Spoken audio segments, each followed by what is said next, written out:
வெற்றிலை ஒரு சிறந்த வலி நிவாரணி. இது வலியிலிருந்து உடனடி நிவாரணம் அளிக்கிறது. வெட்டுக்கள், காயங்கள், தடிப்புகள் காரணமாக ஏற்படும் வலியைத் தணிக்க இதை பயன்படுத்தலாம். வெற்றிலை இலைகள் ஆன்டிஆக்சிடன்ட்களின் சக்தியாகும். மலச்சிக்கலில் இருந்து நிவாரணம் பெற வெற்றிலை சாப்பிட பரிந்துரைக்கப்படுகிறது. வெற்றிலைகளை நசுக்கி ஒரே இரவில் தண்ணீரில் போடவும். காலையில் வெறும் வயிற்றில் தண்ணீர் குடிப்பதால் குடல் இயக்கம் எளிதாகும். வெற்றிலை இலை இருமல் மற்றும் சளி தொடர்பான பிரச்சினைகளுக்கு சிகிச்சையளிக்க பெரிதும் உதவுகிறது. மார்பு, நுரையீரல் அடைப்பு மற்றும் ஆஸ்துமாவால் அவதிப்படுபவர்களுக்கு இது ஒரு சிறந்த மருந்தாகும். இலையில் சிறிது கடுகு எண்ணெயை தடவி, சூடுபடுத்தி நெஞ்சில் வைத்தால் எரிச்சல் குணமாகும். சில இலைகளை தண்ணீரில் கொதிக்க வைத்து, 2 கப் தண்ணீரில் ஏலக்காய், கிராம்பு மற்றும் இலவங்கப்பட்டை சேர்க்கலாம்.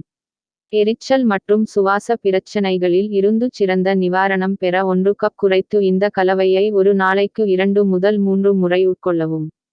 வெற்றிலையில் அற்புதமான ஆன்டிசெப்டிக் பண்புகள் உள்ளன, ஏனெனில் அவை பாலிபினால்கள் நிறைந்திருப்பதால் குறிப்பாக கிருமிகளிலிருந்து இரட்டை பாதுகாப்பை வழங்கும் சவிகோல் உள்ளது. இது கீல்வாதம் மற்றும் ஆர்க்கிடிஸ் சிகிச்சையில் பரவலாக பயன்படுத்தப்படுகிறது. அதன் அற்புதமான பூஞ்சை எதிர்ப்பு பண்புகள் பூஞ்சை தொற்றிலிருந்து உடனடி நிவாரணம் அளிக்கிறது. வெற்றிலை பசையை தடவுவது பாதிக்கப்பட்ட பகுதியில் பூஞ்சை தொற்றைக் கொல்லும்.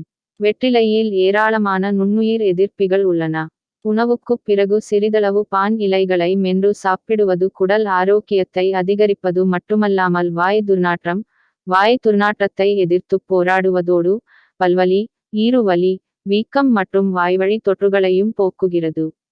முடக்குவாதம், ஆஸ்டியோபோரோசிஸ் போன்ற பல நாள்பட்ட பலவீனமான நோய்களின் முக்கிய பிரச்சனைகளுக்கு கொழுந்து வெற்றிலைகளை எலும்புகள் மற்றும் மூட்டுகளைச் சுற்றி இறுக்கமாகக் கட்டுவது வலியின் தீவிரத்தை கணிசமாகக் குறைக்கிறது, அந்த பகுதியில் வீக்கம் மற்றும் கீல்வாதத்தின் அறிகுறிகளைப் போக்குகிறது.